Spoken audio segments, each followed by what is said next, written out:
Linis muna tayo ng helmet. Umalis. Ito, homemade. Oh my God! Wow! Yung worth na pang windshield washer, yan ang ginagamit namin panlinis.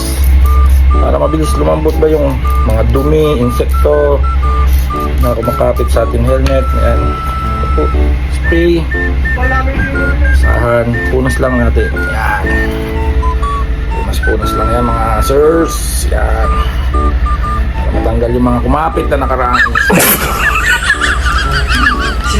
Isa yan yung worth na yung ini-spray sa nagamit na windshield washer. Hagano lang ng tubig, mabango pa. Dagdag, dilim ang paligid. Dilim ang paligid.